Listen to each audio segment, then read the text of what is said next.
13వ సంకీర్తన మనం చూస్తే ఈ 13వ సంకీర్తన భక్తుడైన దావీదు రచించినట్లుగా మనం చూస్తూ ఉన్నాం.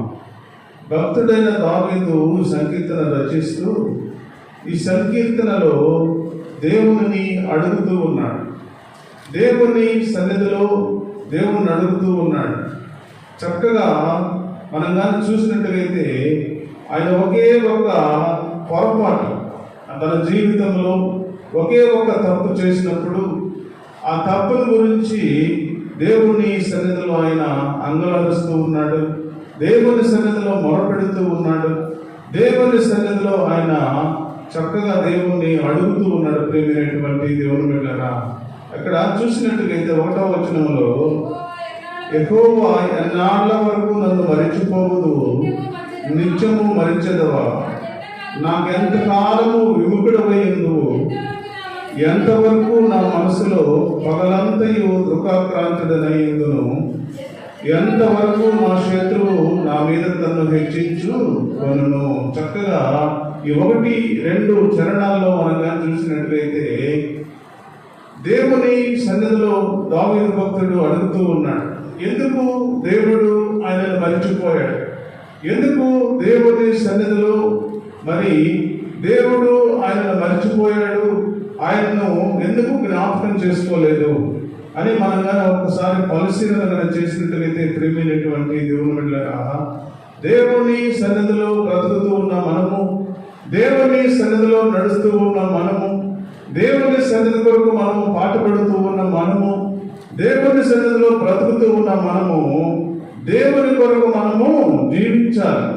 దేవుని కొరకు మనము జీవించేటప్పుడు ప్రతి ఒక్కటి కూడా మనము చూసి అడుగు వేయాల్సిన అవసరం ఉన్నది. ప్రేమైనటువంటి దేవుని బిడ్డలారా, దేవుని సన్నిధిలో ఏదైతే యథార్థమో, దేవుని సన్నిధిలో ఏదైతే మనకు ఇష్టమో, దేవుని సన్నిధిలో దేవునికి ఏదైతే ఇష్టమో అది కానీ చేసినట్టుగైతే దేవుడు ఎప్పుడు కూడా మనల్ని మరిచిపోడు. ప్రేమైనటువంటి దేవుని బిడ్డలారా, దేవుని సన్నిధిలో బ్రతుకుతూ ఉన్న మరి దావీదు భక్తుడు ఎందుకు ప్రభువా నన్ను మరిచిపోయావు అని అడుగుతూ ఉన్నాడు. ప్రేమైనటువంటి దేవుని బిడ్డలారా, చూద్దాం ఎందుకు మరిచిపోవాల్సి వచ్చిందో, మరి దావీదు జీవితంలో ఎందుకు అలా జరిగిందో మనం కానీ చూసినట్టుగైతే 2వ సమూయేలు గ్రంథంలో మనం కానీ చూస్తే 11వ అధ్యాయము, 2వ సమూయేలు గ్రంథము 11వ అధ్యాయంలో మనం కానీ చూసినట్టుగైతే 26వ వచనంలో మనం కానీ చూస్తే ఉరియా భార్య తన భర్తయకు ఉరియా హతమైన తరువాత సంగతి విని తన భర్త కొరకు అంగలార్చెను. అంగలార్పు కాలము తీరిన తరువాత దావీదు దూతలను పంపి ఆమెను తన నగరికి తెప్పించుకొనగా ఆమె అతనికి భార్య అయి అతనికి ఒక కుమారుని కనెను. అయితే దావీదు చేసినది యెహోవా దృష్టికి దుష్కార్యముగా ఉండెను. చూడండి ప్రియమైనటువంటి దేవుని బిడ్డలారా, దావీదు జీవితంలో ఇది ఒక్కటే ఆయన పొరపాటు చేశాడు. ఆయన జీవితంలో ఎక్కడ కూడా దేవుడికి మరి అటు ఇటు తలవకుండా మరి నడిచినట్టుగా మనం చూస్తా ఉన్నాం. ప్రియమైనటువంటి దేవుని బిడ్డలారా, ఈ విషయంలో దావీదు తప్పు చేసినప్పుడు మరి దేవునికి ఎలా కనపడింది అంటే దుష్కార్యముగా కనపడింది. అది దుష్కార్యముగా కనపడింది. ప్రియమైనటువంటి దేవుని బిడ్డలారా, దేవుని సన్నిధిలో బ్రతుకుతూ ఉన్న మనము, దేవుని సన్నిధిలో నడుస్తూ ఉన్న మనము, దేవుని సన్నిధిలో బ్రతుకుతూ ఉన్న మనము దేవునికి ఇష్టమైన కార్యాలు చేయాలి, దేవునికి ఇష్టమైన పనులు చేయాలి, దేవునికి ఇష్టమైన ఆలోచనలతో మనం ముందుకు సాగాలి. కానీ దేవునికి దుష్కార్యాలు చేసి దేవునికి విరోధముగా మనం బ్రతకూడదని దేవుడు సెలవిస్తూ ఉన్నాడు. ప్రేమైనటువంటి దేవుని బిడ్డలారా, ఈ పని దేవునికి దుష్కార్యముగా కనబడినట్టుగా మనం చూస్తా ఉన్నాం. ప్రేమైనటువంటి దేవుని బిడ్డలారా, చక్కగా తర్వాత చూసినట్టుగైతే ఆ 7వ వచనంలో చూసినట్టుగైతే నాతాను దేవునిని చూసి ఆ మనుష్యుడు నీవే, ఇశ్రాయేలీయుల దేవుడైన యెహోవా సెలవిచ్చినదేమనగా ఇశ్రాయేలీయుల మీద నేను నిన్ను రాజుగా పట్టాభిషేకం చేసి సౌలు చేతిలో నుండి నిన్ను విడిపించి నీ యజమానుని అడవిని నీకు అనుగ్రహించి నీ యజమానుని స్త్రీలను నువ్వు కబట చేర్చి ఇశ్రాయేలు వారి యూదా వారికి నీకు అప్పగించుతుంది. ఇది చాలదని నీవు అనుకునేలా నేను మరి ఎక్కువగా నీకు ఇచ్చి ఉందును.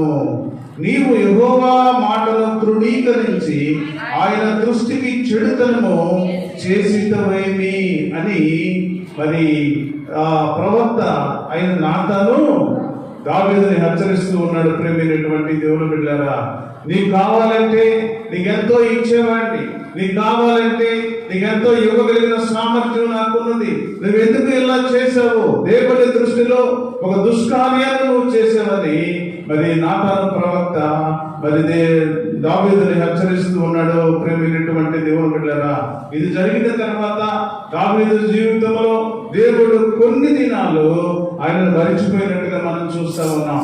ఆ మరిచిపోయిన ఆ సంఘటనలను బట్టి ఈ 11వ సంకీర్తనలో దావీదు భక్తుడు దేవుని అడుగుతూ ఉన్నాడు. ప్రేమైనటువంటి దేవుని బిడ్డలారా, చక్కగా ఈ సంకీర్తనను బట్టి ఈ 10వ వచనంలో మనం దాన్ని చూస్తే, నేను నీవు లక్ష్యము చేయక హిత్తీయుడకు ఉరియా భార్యను నీకు భార్య అగునట్టు చేసుకున్నందున నీ ఇంటి వారికి సదాకాలము యుద్ధము కలుగును. నెంబర్ 1, నీకు నీ కుటుంబానికి నీకు పీస్ఫుల్ లైఫ్ ఉండదు అని దేవుడు, ఎందుకంటే ఒక్క తప్పు చేసినందువలన దావీదు జీవితంలో మరి అనేక రకాలైన అననుకూల పరిస్థితులు, అనేక మరి దేవుడికి అయిష్టమైన కార్యాలు చేసినందువలన దేవుడు అతని కుటుంబాన్ని మరి శపించినట్టుగా మనం చూస్తా ఉన్నాం. ప్రేమైనటువంటి దేవుని బిడ్డలారా, ఆ ఒక్కసారి మరి దేవుడు మరి దావీదును ఆ విధంగా చేసినట్టుగా మనం చూస్తా ఉన్నాం. తర్వాత 4వ చూసిన, నీ ఇంటి వారి మూలముగానే నేను నీకు అపాయము పుట్టింతును, నీవు చూచుచుండగానే నీవు నీ భార్యలను తీసుకొని నీ చేరువ వారికి అప్పగించేదను. చూడండి ఎన్ని ప్రాబ్లమ్స్ వస్తున్నాయో. ఒక్క తప్పు చేసినందువల్ల, ఒక పొరపాటు చేసినందువల్ల, తన జీవితంలో ఒకే ఒక పొరపాటు చేసినందువల్ల దేవుడు ఎంతగా శపించాడు. చూడండి ప్రియమైనటువంటి దేవుని బిడ్డలారా. తర్వాత మనం చూసినట్టుగైతే 13వ వచనంలో, నేను పాపము చేసి నేను దావీదు నాతానుతో అనగా, నాతాను నీవు చావకుండునట్లు యెహోవా నీ పాపమును పరిహరించెను. ఎందుకంటే ఆయన ఒక ఇష్టమైన వ్యక్తిగా ఉన్నాడు.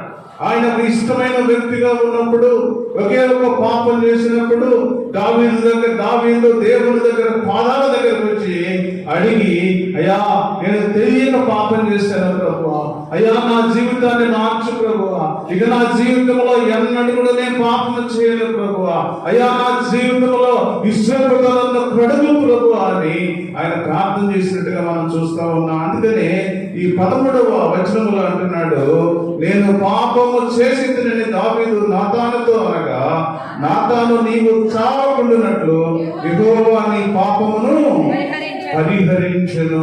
చూడండి ప్రియమైనటువంటి దేవుని బిడ్డలారా, పాపముతో వచ్చు జీతము మరణము. దేవుడు సేవకుడు మాట్లాడుతున్నాడు.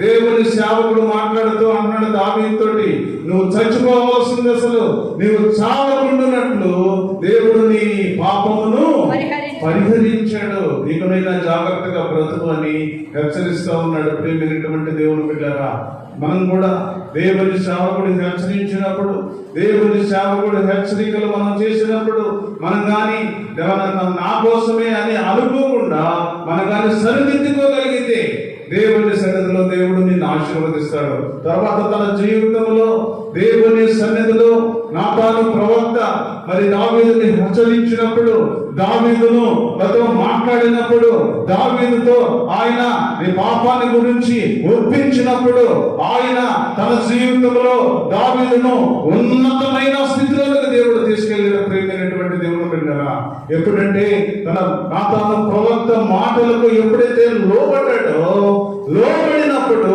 దావీదును అంచెలంచెల అంచెలంచెలుగా హెచ్చించాడు ప్రేమైనటువంటి దేవుని బిడ్డలారా. అంతేకాని దేవుని సన్నిధిలో మనము బ్రతుకుతూ ఉన్న మనము ప్రేమైనటువంటి సహోదరుడా, ఈ మధ్యాహ్న కాల సమయంలో మనం కానీ చూసినట్టుగైతే చక్కగా దేవుడు మాట్లాడుతూ ఉన్నాడు ప్రేమైనటువంటి దేవుని బిడ్డలారా.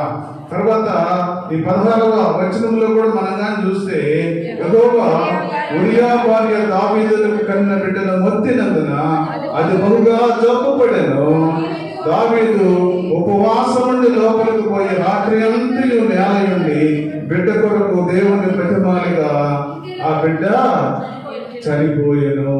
చూడండి ప్రియమైనటువంటి దేవుని బిడ్డలారా, ఒక్కసారి కానీ మనం కానీ తప్పు చేస్తే, ఒక్కసారి కానీ మనం పాపము చేస్తే, ఒక్కసారి కానీ దేవునికి విరోధమైన పనులు చేస్తే, ఒక్కసారి దేవునికి వ్యతిరేకమైన ఆలోచనలు చేస్తే, ఒక్కసారి దేవునికి అయిష్టమైన పనులు చేస్తే, ఒక్కసారి దేవుని సేవకుడు హెచ్చరించినప్పుడు హెచ్చరికకు లోబడకుండా మనం కానీ జీవిస్తే ప్రియమైనటువంటి దేవుని బిడ్డలారా, దావీదు తన జీవితంలో ఒకే ఒక్కసారి దావీదును దేవుడు మరి ఒక్కసారి శపించాడు ప్రియమైనటువంటి దేవుని బిడ్డలారా. తన జీవితంలో ఎప్పుడు కూడా దావీదు ఎప్పుడు కూడా తిరుగుబాటు చేయలేదు. అప్పుడైతే దేవుడు మరి ఆ చూసినట్టుగైతే దావీదు ఎప్పుడైతే నాతాను ప్రవక్త హెచ్చరించాడో అక్కడ సరెండర్ అయిపోయాడు ప్రియమైనటువంటి దేవుని బిడ్డలారా. దేవునికి లోపడ్డాడు. దేవునికి లోపడినప్పుడు ఆయన అంచెలంచెలుగా ఆయన ఉన్నతమైన స్థితిలోకి దావీదును తీసుకెళ్ళినట్టుగా మనం చూస్తా ఉన్నాం. అందుకని అంటూ ఉన్నాడు, ఎన్నాళ్ళ వరకు నన్ను మరిచిపోదు, నిత్యము నన్ను మరిచదవా ప్రభువా అని దావీదు అడుగుతూ ఉన్నాడు, దేవుడిని అడుగుతున్నాడు ప్రియమైనటువంటి దేవుని బిడ్డలారా.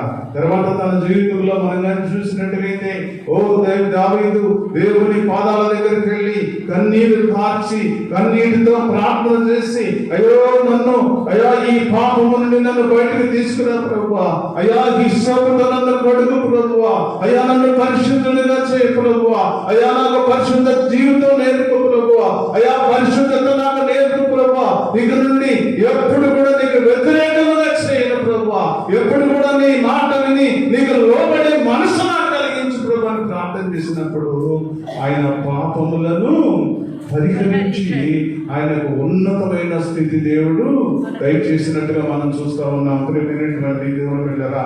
అందుకని అంటున్నాడు, ఎంతవరకు నా శత్రువు నా మీద తన్ను హెచ్చించుకొనును అని అడుగుతూ ఉన్నాడు ప్రియమైనటువంటి దేవుని బిడ్డలారా.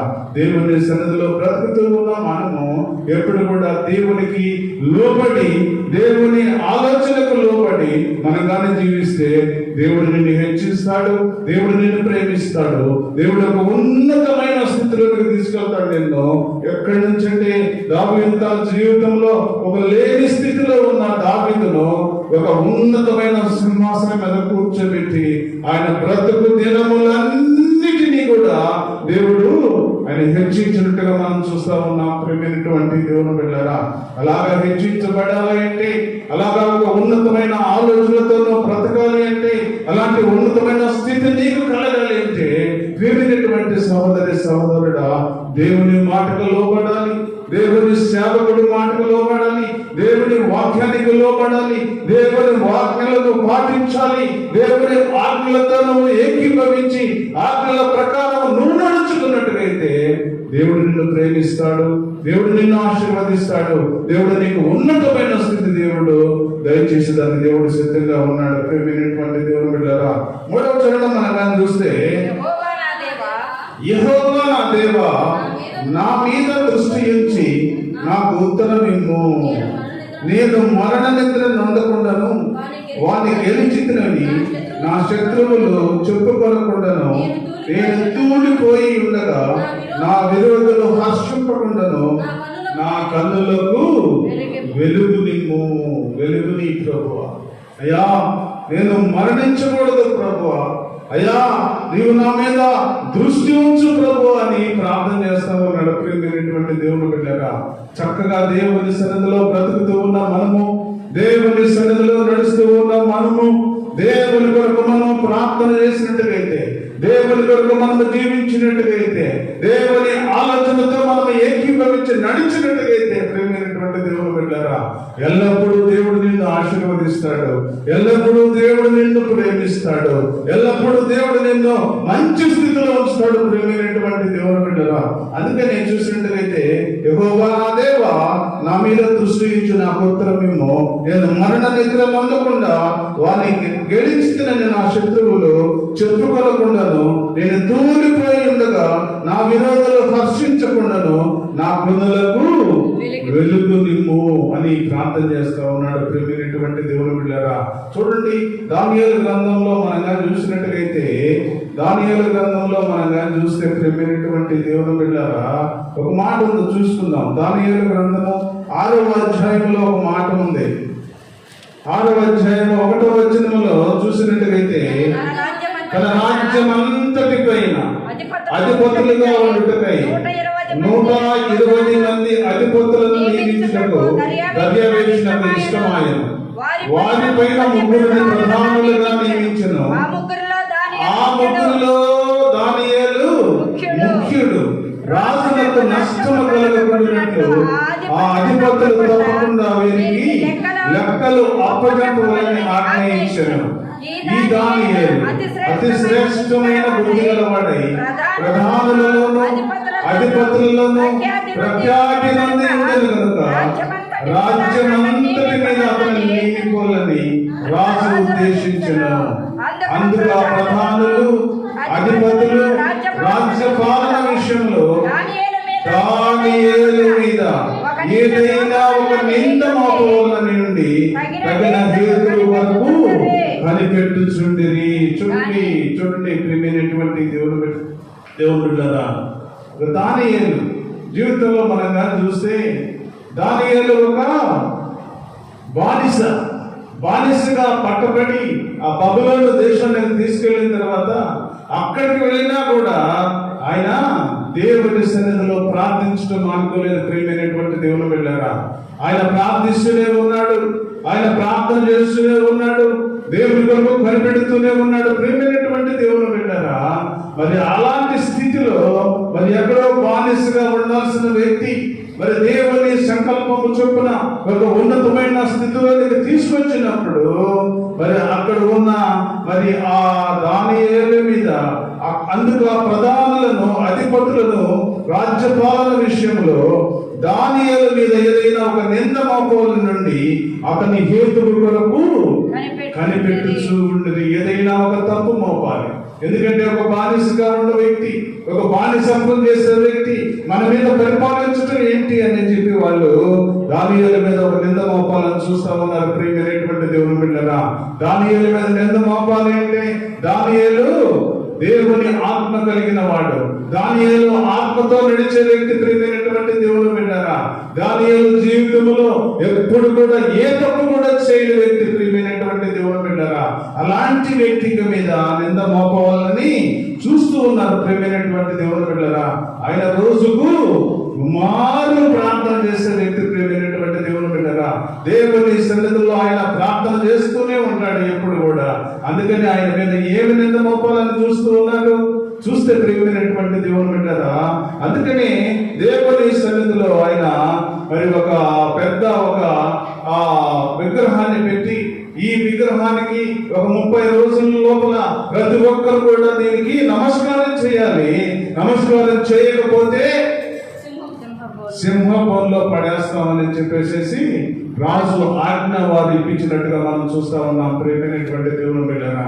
అయితే దానియేలు జీవితంలో ఎప్పుడు కూడా మరి ఎక్కడ కూడా విగ్రహాలకు కానీ విగ్రహాల జోలికి కానీ ఎప్పుడు వెళ్ళలేదు ప్రియమైనటువంటి దేవుని బిడ్డలారా.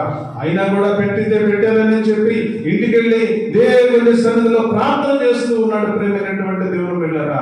ఎందుకంటే దేవుని సన్నిధిలో ప్రార్థన చేసే వ్యక్తిని ఏదో ఒక తప్పు కనిపెట్టాలని చూస్తా ఉన్నారు.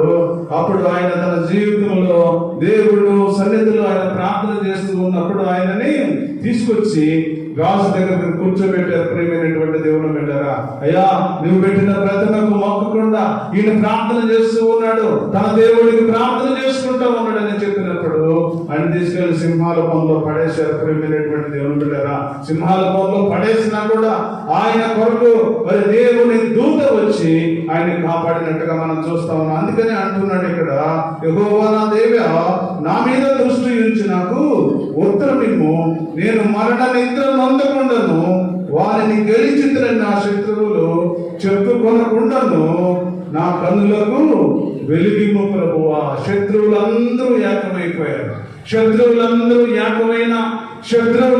కూడా ఒక మాట మీదకి వచ్చి తీసుకెళ్లి సింహాల బొమ్మలో పడేసినా కూడా దేవుని దూత ఆయన్ని కాపాడినట్టుగా మనం చూస్తా ఉన్నాం. ప్రేమైనటువంటి దేవుని బిడ్డలారా, దేవుని సన్నిధిలో బ్రతుకుతూ ఉన్న నీవు, దేవుని సన్నిధిలో నడుస్తూ ఉన్న నేను, దేవుని సన్నిధిలో బ్రతుకుతూ ఉన్న మనము, ప్రేమైనటువంటి సోదరి, ఎల్లప్పుడూ కష్టం వచ్చినప్పుడు, శ్రమ వచ్చినప్పుడు, దుఃఖం వచ్చినప్పుడు, అననుకూల పరిస్థితులు కలిగినప్పుడు దేవుని సన్నిధిని విడిచిపెట్టకుండా నువ్వు వారి ప్రార్థన చేసే తల్లిగా ఉంటే, నువ్వు వారి ప్రార్థన చేసే మరి తండ్రిగా ఉన్నట్టుగైతే ఎలాంటి కష్టమైన దేవుడు తీసివేసేదానికి దేవుడు సిద్ధంగా ఉన్నాడు. ప్రేమైనటువంటి దేవుడు బిడ్డలారా, అందరూ ఏకమైపోయి దానియేలును తీసుకెళ్లి సింహాల బొమ్మలో పడేశారు. ప్రేమైనటువంటి దేవుడు బిడ్డలారా, సింహాల బొమ్మలో పడేసినా కూడా అక్కడ కూడా ప్రార్థన చేస్తా ఉంటే దేవుని దూత వచ్చి సింహాల నోళ్లను మూసివేసినట్టుగా మనం చూస్తా ఉన్నాం. ప్రేమైనటువంటి దేవుని బిడ్డలారా, అందుకనే అంటున్నాడు, చక్కగా దేవుడు మాట్లాడుతున్నాడు ఈ మధ్యాహ్న కాల సమయంలో, నేను మరణ నిద్ర నందకుండాను వారిని గెలిచితులని నా శత్రువులు చెప్పుకొనకుండాను నేను తూలిపోయి ఉండగా నా విరోధులు హర్షించకుండాను నా కన్నులకు వెలుగు నిమ్ము ప్రభువా అని ప్రార్థన చేస్తా ఉన్నాడు. అలాగే తన మరణ నిద్ర నందకుండా, సింహాలు అతను తినకుండా దేవుని సన్నిధికి తోడుగా ఉండి అనేక మంది దేవుని ఆ వ్యతిరేకమైన ప్రజలు వీరి దేవుడే నిజమైన దేవుడని ఒప్పుకున్నారు. ప్రేమైనటువంటి దేవుని బిడ్డలారా, అలాంటి స్థితిలో మనం ఉండాలి. కానీ మనం ఏదో మన ఇష్టానుసారంగా బ్రతుకుతూ, ఇష్టానుసారమైన ఆలోచన చేస్తూ, ఇష్టానుసారమైన నడకలు, ఇష్టానుసారమైన ఆలోచనతో మనం ముందుకు సాగుతూ దేవునికి అయిష్టంగా జీవిస్తే దేవుడు సన్నిధిలో మనం బ్రతుకుతూ ఉన్న మనము అనేక మరి దావీదు జీవితంలో మరి దావీదును ఏ విధంగా ఒక టైంలో దేవుడు మరిచిపోయాడో అదే విధంగా దేవుడు మనల్ని కూడా మరిచిపోతాడు. ఎందుకంటే దేవుడికి అయిష్టమైన పనులు, దేవుడికి అయిష్టమైన కార్యాలు దానియేలు జీవితంలో దేవుడికి ఇష్టంగా బ్రతికాడు కనుక అలాంటి మరణ నిద్ర నందకుండా ఆయనను రక్షించినట్టుగా మనం చూస్తా ఉన్నాం. ప్రేమైనటువంటి దేవుని బిడ్డలారా, అలాగా మన జీవితంలో కూడా దేవుని సన్నిధిలో బ్రతికితే, దేవుని సన్నిధిలో ప్రార్థన చేస్తే దేవుడు మనల్ని కూడా చక్కని మార్గంలో నడిపిస్తాడు. ప్రేమైనటువంటి దేవుని బిడ్డలారా, ఆ చివరి వచనంలో మనం చూస్తే, నేనైతే నీ కృపయందు నమ్మిక ఉంచి ఉన్నాను, నీ రక్షణ విషయమై నా హృదయం హర్షించుచున్నది. యెహోవా నాకు మహోపకారములు చేసి ఉన్నాడు, నేను ఆయనను కీర్తించదను. చూడండి, చక్కగా దేవుడిని కీర్తిస్తా ఉన్నాడు. చక్కని మాటలు మరి ఇక్కడ మాట్లాడుతా ఉన్నాడు. ప్రేమైనటువంటి దేవుని బిడ్డలారా, నేనైతే నీ కృపయందు నమ్మిక ఉంచి ఉన్నాను. నమ్మకం, దేవుని సన్నిధిలో దేవుని మీద బ్రతుకుతూ దేవుని ఆలోచనతో నడుస్తూ దేవుని మీద ఆనుకునే స్వభావం కలిగితే ఎప్పుడు కూడా దేవుడు నిన్ను రక్షిస్తాడు. ప్రేమైనటువంటి దేవుని బిడ్డలారా, ఎప్పుడు కూడా దేవుడు నిన్ను రక్షిస్తాడు, దేవుడు నిన్ను ప్రేమిస్తాడు, దేవుడు చక్కని మార్గంలో దేవుడు నిన్ను నడిపిస్తాడు. అదే మీకా రాసిన గ్రంథం మనం చూసినట్టుగైతే మీకా భక్తుడు అంటా ఉన్నాడు 7వ అధ్యాయంలో 7వ వచనంలో అంటూ ఉన్నాడు, ప్రేమైనటువంటి దేవుని బిడ్డలారా, అయినను యెహోవా కొరకు నేను ఎదురు చూచెదను, రక్షణకర్తయగు నా దేవుని కొరకు నేను కనిపెట్టుకుని ఉందును, నా దేవుడు నా ప్రార్థన ఆలకించును. చక్కని మాటలు మాట్లాడుతున్నాడు. మీకా భక్తుడు అంటూ ఉన్నాడు, నా దేవుని కొరకు నేను ఎదురు చూస్తాను. నేను ఎంతకాలమైనా సరే, కష్టాలు వచ్చినా, శ్రమలు వచ్చినా, అననుకూల పరిస్థితులు కలిగినా, ఈ లోకములో ఎంత సాతానుడు నా మీద ఎదురు దాడి చేసినా కూడా నేను యెహోవా కొరకు నేను ఎదురు చూస్తాను, నా రక్షణకర్త అయిన నా దేవుని కొరకు నేను కనిపెట్టుకొని ఉంటా. నేను ఎల్లప్పుడూ దేవుని కొరకు కనిపెట్టుకొని ఉంటా. ఎల్లప్పుడూ దేవుని కొరకు నేను విశ్రమించకుండా దేవుని కొరకు కనిపెట్టుకొని నేను ముందుకు సాగుతానని మీకా భక్తుడు అంటూ ఉన్నాడు. ప్రియమైనటువంటి దేవుని బిడ్డలారా, అందుకని అంటున్నాడు, నా దేవుడు నా ప్రార్థన ఆలకించును, నా శత్రువా నా మీద అతిశయపడవద్దు. నేను కింద పడినను తిరిగి లేకను, అంధకారములో కూర్చులను, యెహోవా నాకు వెలుగుగా ఉండును. నేను యెహోవా దృష్టికి పాపము చేసింది కనుక ఆయన నా పక్షమున వ్యాజ్యమాడి నా పక్షమున న్యాయము తీర్చు వరకు నేను ఆయన కోపాగ్నిని సహింతును. ఆయన నన్ను వెలుగులోనికి రప్పించును, ఆయన నీతిని నేను చూచెదను. చూడండి, చక్కగా మాటలు దేవుడు మాట్లాడుతూ ఉన్నాడు. దేవుడు కష్టాలు పెట్టినప్పుడు, శ్రమలు పెట్టినప్పుడు, వేదన వచ్చినప్పుడు మరి మీకా భక్తుడు అంటా ఉన్నాడు, అయ్యా నేను ఈ లోకంలో బ్రతుకుతూ ఉన్నాను కనుక అయ్యో పాపము చేశాను ప్రభువా, అయ్యో నువ్వు నేను పాపము చేశాను కాబట్టి ఈ కష్టం వచ్చింది నాకు, ఈ శ్రమ వచ్చింది నాకు, ఈ అనుకూల పరిస్థితులు కలిగినాయి ప్రభువా, అయ్యా అయినా కూడా ప్రభువా నేను సహిస్తాను ప్రభువా అని దేవుణ్ణి అడుగుతూ ఉన్నాడు. ప్రియమైనటువంటి దేవుని బిడ్డలారా, నువ్వు కానీ దేవుని సన్నిధిలో అలాగా ఒప్పుకొని సహించగలిగితే దేవుడు నీ ప్రార్థన వింటాడు. ప్రియమైనటువంటి దేవుని బిడ్డలారా, అందుకని అంటున్నాడు, యెహోవా దృష్టికి పాపము చేసింది కనుక ఆయన నా పక్షమున వ్యాజ్యమాడి నా పక్షమున న్యాయము తీర్చుటకు నేను ఆయన కోపాగ్నిని సహిస్తున్నాను. ఆయన నన్ను వెలుగులోనికి రప్పించును.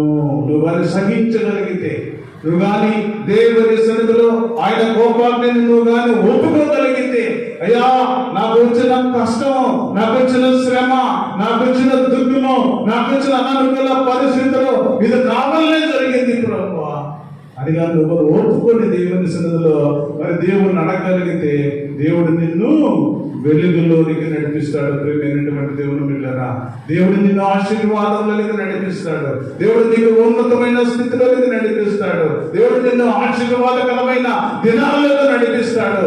దేవుడు ఒక మంచి స్థితిలో నిన్ను దేవుడు ఉంచడానికి దేవుడు సిద్ధంగా ఉన్నాడు. ప్రియమైనటువంటి దేవుని బిడ్డలారా, అలాంటి స్థితి నీకును నాకును కూడి వచ్చిన మనందరికీ కూడా దేవుడు ఒక ఉన్నతమైన స్థితి, ఉన్నతమైన ఆశీర్వాదము, ఉన్నతమైన బ్రతుకు, ఉన్నతమైన స్థితి. ఎప్పుడైతే నువ్వు దేవుని మీద ఆధారపడగలవో, నువ్వు ఎప్పుడైతే దేవుని మీద ఆధారపడే స్వభావం నీకు కలదో, ఎప్పుడైతే నీ కష్టము సుఖము అనే అననుకూల పరిస్థితులు, అనారోగ్యము ఇవన్నీ కూడా దేవుని మీద వేసి దేవుని కొరకుగా ఎదురు చూసే అనుభవాలుగా ఉన్నట్టుగైతే దేవుడు నిన్ను నడిపిస్తాడు, దేవుడు నిన్ను ప్రేమిస్తాడు. దేవుడు ఒక ఉన్నతమైన స్థితిలోకి దేవుడు నిన్ను హెచ్చిస్తాడు. దావీదును హెచ్చించిన దేవుడు, దానియేలును హెచ్చించిన దేవుడు నిన్నెందుకు హెచ్చించాడు? ప్రియమైనటువంటి దేవుని బిడ్డలారా, దానియేలుకు ఉన్నది ఒకే ఒక క్వాలిఫికేషన్, ఎల్లప్పుడూ దేవుని సన్నిధిలో ప్రార్థన చేసేవాడు. దానియేలు ఎప్పుడు కూడా ప్రార్థన చేసే అనుభవంలో ఉన్నాడు. దావీదుకున్న క్వాలిఫికేషన్ అంటే దావీదులో ఎప్పుడు కూడా దేవుని స్తుతించే అనుభవం కలిగి ఉన్నాడు.